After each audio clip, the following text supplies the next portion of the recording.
Hello viewers, আজকে আপনাদেরকে দেখাবো ইলেকট্রিক কেটলি আপনারা কিভাবে বাসায় বসে নিজেরাই মেরামত করবেন। তাই আজকে সম্পূর্ণ কিছু এই ভিডিওর মাধ্যমে দেখাবো আপনাদেরকে যে আপনারা এই ধরনের কেটলি কী সমস্যার কারণে সমস্যাগুলো হয়, কী জিনিসের কারণে প্রবলেমগুলো হইতেছে, তা আজকে বিস্তারিত সম্পূর্ণ কিছু এই ভিডিওর মাধ্যমে দেখাবো। তা আপনারা যদি এখন আমার চ্যানেলে নতুন হয়ে থাকেন তো অবশ্যই আমাদের চ্যানেলটাকে সাবস্ক্রাইব করে আমাদের সঙ্গেই থাকুন।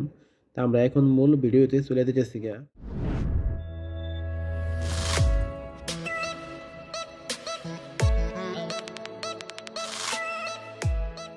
তা আমরা প্রথমেই আমাদের কেটলিটাকে অন্যদিকে সরিয়ে রাখবো। তা আমাদের কেটলির নিচের পার্টটাকে আমরা এখন চেক দেবো যে আমাদের নিচের পার্টটা ঠিক আছে কি না। তা আমরা সিরিজ লাইনের মাধ্যমে আমরা আমাদের কেটলির নিচের পার্টটাকে আমরা চেক দিব। তার জন্য আমরা একটি তার দিয়ে শর্ট করে দেখব যে আমাদের কেটলির লাইনটা ঠিক আছে কি না। তাই ভিউয়ার্স, আমাদের কেটলির লাইনটা ঠিক আছে, তার মানে আমাদের নিচের অংশটা ঠিক আছে, নিচের পার্টটা ঠিক আছে, আমাদের এটাই কোনো সমস্যা না। আমাদের এটা ওকে আছে। তা আমাদের সমস্যা হলো আমাদের কেটলিতে সমস্যা। তা আমরা এখন এটাকে অন্যদিকে সরিয়ে রেখে আপনাদেরকে আমরা এখন কেটলিটাকে খুলে দেখাবো যে আমাদের এই কেটলিতে সমস্যা। তা আমরা এই কেটলিটাকে একটু সিরিজ লাইন দিয়ে চেক করে দেখাবো আপনাদেরকে যে আমাদের কেটলিটা কোন দিকে সমস্যা। তো ভিউয়ার্স, আমরা সিরিজ লাইন দিয়ে চেক করতেছি, তা দেখতে পারতেছেন যে আমাদের সিরিজের বাতি একদম জ্বলতেছে না, তার মানে আমাদের এই কেটলিতে সমস্যা। তা আমরা এখন এই কেটলিটাকে খুলে নেব। তার জন্য কেটলির পিছনে 3টা স্ক্রু আছে। তা আমরা এই স্ক্রু 3টাকে স্ক্রু ড্রাইভারটা দিয়ে আমরা এখন স্ক্রুগুলো খুলে নিয়ে আসব। খুলে আমরা ব্যাক পার্টটাকে খুলে আউট করে ফেলবো।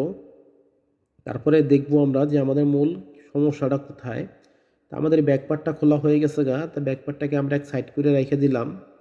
তো এখন আমরা আবারও মেন কয়েল যেটা আছে আমাদের পানি দিয়ে কেটলিটার থেকে গরম হয় যে হিটারটা, এই হিটারটা ঠিক আছে কিনা। তা আমাদের হিটারটা ঠিক আছে, আমরা সিরিজ লাইন দিয়ে চেক দিলাম যে আমাদের হিটারটা ওকে আছে, আমাদের মেন কয়েলটা ঠিক আছে। তা আমাদের সমস্যা হলো এই সকেটে। আমাদের এই জায়গায় একটি ওভারলোড সকেট আছে, যেটার কারণে ওভারলোড প্রোটেকশন করে এই সকেটটার থেকে। তো এটার ভিতরে 2টা পিন আছে। তো সম্ভবত পিনগুলা অনেক ক্ষেত্রে ফাঁক হয়ে থাকলে এই সমস্যাগুলো দেখা হয়। তা আমরা এখন এই সকেটটাকে 3টা নাড় আছে, নাড় 3টা খুইলা, তা আমরা এখন এই সকেটটাকে খুইলা দেখব যে আমাদের পাতিগুলা ভিতরে 2টা পাতি আছে, এই পাতিগুলা কোনো সমস্যা কিনা। যদি পাতিগুলা সমস্যা থাকে তা আমরা অল্পতেই এটাকে মেরামত করতে পারবো। তা আমরা পাতিগুলা যদি ফাঁক থাকে তা আমরা পাতিগুলাকে একটু চাপায় দিলে আমাদের লাইনটা পাইবো। তার জন্য আমরা টেস্টার দিয়া আমাদের পাতিগুলো একটু চাপাই দিলাম যে আমাদের পাতিগুলো কিন্তু একটু ফাঁক হইয়া ছিল। আমাদের দুই পাশে 2টা পাতি আছে, ওই পাতিগুলো যদি ফাঁক হয়ে থাকে তখন হলো আপনাদের লাইন পাবে না। মূল সমস্যাটাই হলো এটা। তো এখন আমরা সিরিজ লাইন দিয়ে আমাদের এই সকেটটার 2টা প্রান্তে আমরা চেক করব। আমাদের মাঝখানের গোল গোল 2টা পয়েন্ট দেখতেছেন, আমরা এখান থেকে আর নিচের পাতের থেকে দেখবো যে আমাদের কিন্তু হ্যাঁ আমাদের সিরিজ লাইনের বাতিটা জ্বলতেছে বিয়স। এবার আমরা মাঝখানের পয়েন্ট আর পাতির পয়েন্ট ধরবো, তা আমাদের এটাও জ্বলতেছে। তার মানে আমাদের পাতিতে সমস্যা ছিল। তো আমরা পাতিগুলাকে টেস্টার দিয়ে চাপাইয়া দিছি, আমাদের সকেটটা ঠিক হয়ে গেছে গা। এখন আমরা এটাকে আবারও এটার সাথে পুনরায় ফিটিং করে নিব। ফিটিং করে আমাদের নাটগুলো যে খুলছিলাম আমরা এই নাটগুলাকে সুন্দর করে আবারও আটকাই নিব। আর এটাকে ভালো করে টাইট দিতে হবে বিকজ যেন এই জায়গায় কোনো নাট যেন লুজ না থাকে। লুজ থাকলে কোনো সমস্যা দিব, পাতিগুলো কোনো সমস্যা দিতে পারে। তাই আমাদের সকেটটা ফিটিং করা হয়ে গেছে গা। তো এখন আমরা হিটারের লাইনটাকে আমরা এই পাতির সাথে সংযোগ করে দেবো। যেই লাইনটাকে আমরা খুলে নিচ্ছিলাম সেই লাইনটাকে আমরা আবারও পাতির সাথে সকেটটার সাথে সংযোগ করে দেব। এখন কভারটাকে লাগিয়ে নিব। তো আমাদের ইন্ডিকেটর বাতিটাকে আমরা কভারের সাইডে ফিটিং করে আমাদের ব্যাক পার্টটা খুলছিলাম, তা আমরা সেই ব্যাক পার্টটাকে স্ক্রু দিয়ে আটকিয়ে নিব।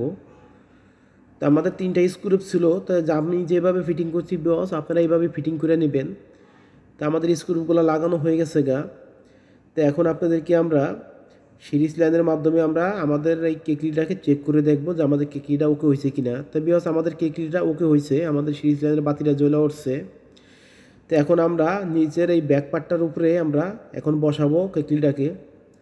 বসাই আমরা এখন আবারও কেটলিটাকে সিরিজ লাইন দিয়ে একটু চেক করে দেখব যে আমাদের কেটলিটা ওকে আছে কিনা। তো বিকজ আমাদের বাতিটা কিন্তু জ্বলতেছে।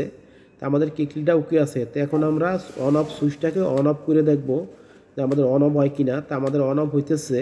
তো এখন আপনাদেরকে আমরা এসি 220 ভোল্ট লাইন দিয়ে আপনাদেরকে আমরা এখন কেটলিটাকে চালিয়ে দেখাবো। তার জন্য আমরা কেটলির ভিতরে পানি বইরা নিলাম।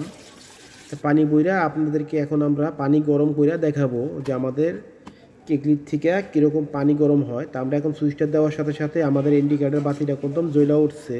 তা আমাদের লাইনটা একদম কেটলির ভিতরে চলে আসছে বিয়স। তাই আর কিছুক্ষণের ভিতরে আমরা দেখতে পাবো যে আমাদের কেটলির থেকে একদম পানি গরম হইতেছে। তাই যে বিয়স দেখতে পাচ্ছেন আমাদের কিছুক্ষণের মধ্যেই কিন্তু আমাদের পানি গরম হয়ে গেছে গা। আমাদের পানির থেকে একদম গরম ধোঁয়া বেরিয়েছে। তো বিয়াস আমাদের কেটলিটা একদম ফুল ওকে হয়ে গেছে গা। তো এই ধরনের কেটলি আপনারা বাসায় বসে নিজেরাই খুব সুন্দরভাবে ঠিক করতে পারেন আশা করি। অল্প সময়ের ভিতরে কিন্তু আমরা একটি কেটলি ঠিক করে ফেললাম।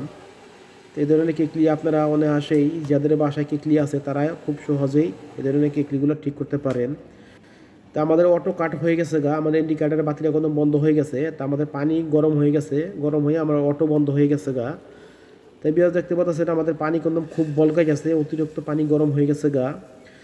তাই বিয়াস আশা করি ভিডিওটা যদি ভালো লাগে তো অবশ্যই একটা লাইক দিবেন। আর আমাদের চ্যানেলে যদি নতুন হয়ে থাকেন অবশ্যই চ্যানেলটাকে সাবস্ক্রাইব করবেন। আর এই ধরনের ভিডিও যদি আমাদের ফেসবুক পেজ থেকে দেখে থাকেন তো অবশ্যই আমাদের ফেসবুক পেজটাকে ফলো দিয়ে রাখবেন। তো সবাই ভালো থাকবেন। আল্লাহ।